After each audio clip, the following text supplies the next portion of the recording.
Welcome to Ride Along. I'm Joe Monahan.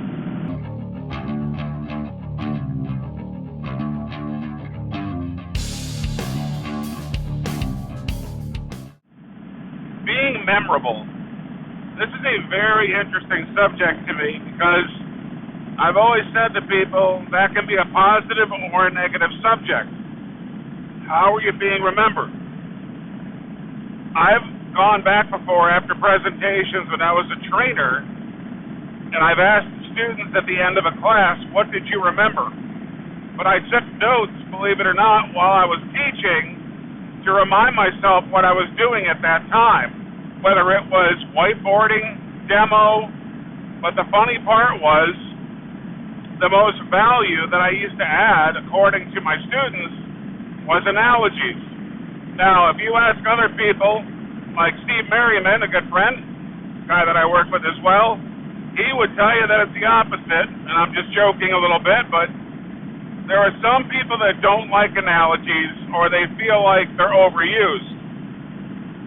In a classroom or sitting down trying to explain a subject to somebody when you have a limited amount of time to do, you don't realize the value of something like this and how much it helps people remember you and the subject.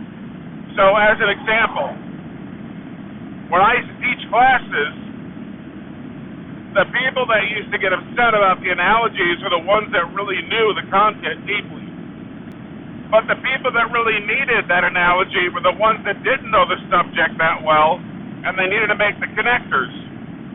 What I came to realize pretty early on was the people that really needed to be there got the most value out of those analogies, because those people that really knew the subject usually were there not by choice. It was either they were required to be there for a certification or there was a voucher that had to be used. Whatever the reason was, they knew the subject fairly well and they just wanted a deep dive, and that's fine. But that was something that I was very well known for. And once again, like I said, I had a lot of people, even to this day, come up and ask for a goofy analogy. And again, that's memorable. Another thing that I was memorable for was class control. Now that might sound odd, but I wasn't afraid to kind of get in there and mix it up with people and have fun with them, to the point to where some would even get to the point of, maybe being uncomfortable. But uncomfortable isn't always a bad thing. Sometimes it gets you involved, it gets you engaged, instead of reading your email or paying attention to something else rather than the subject in front of you. So if it was something that I knew was going to be very important, I would mess around a little bit, have fun. Now for you, think about this, because it's a really important way to look at this. The last time that you met somebody or did a presentation or were at a trade show, what was it that you did that you feel that was memorable? And is it something that's easily repeated?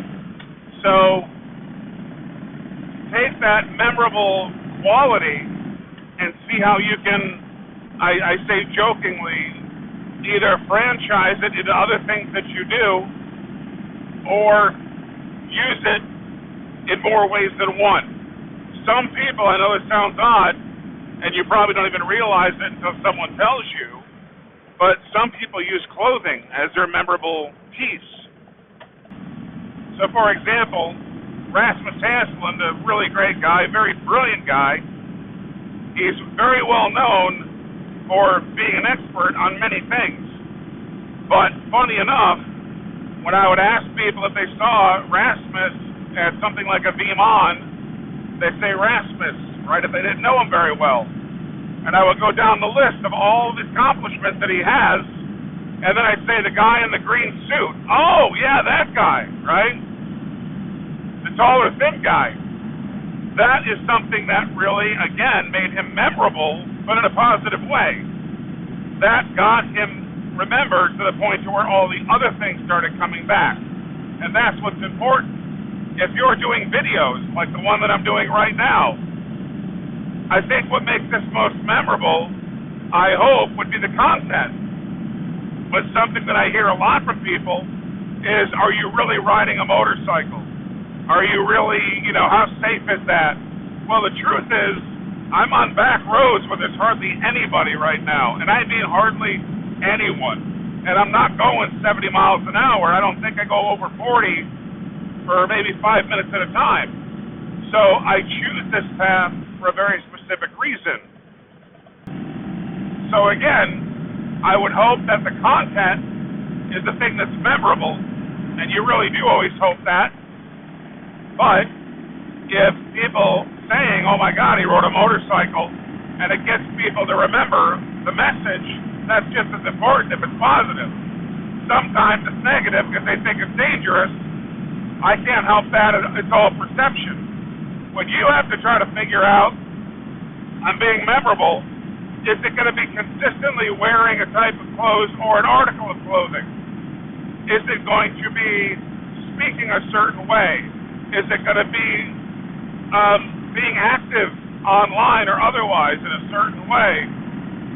It really comes down to what is that repeatable element that you can provide that will help people remember you.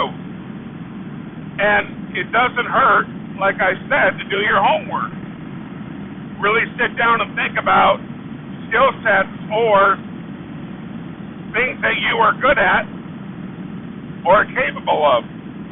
One of the more odd ones that I remember, and it was a good and a bad, is I had worked for somebody who every time that we sat down to do a meeting, and if it was for at least, say a half an hour to up to an hour, they would draw a picture at the meeting, like a little picture on a piece of paper while we were having the meeting, and at the end they'd give it to the person. A lot of people thought, wow, this is really cool. Other people saw that and said, were they paying attention at all? So in the end, you really kind of have to figure out what works for you, but more importantly, do your homework and maybe think about something that's going to really be impactful and something that you'll be able to do without too much, work or struggle. But again, the value of being memorable is a lot more valuable than most people realize. Hope you enjoyed this. Thanks for riding along.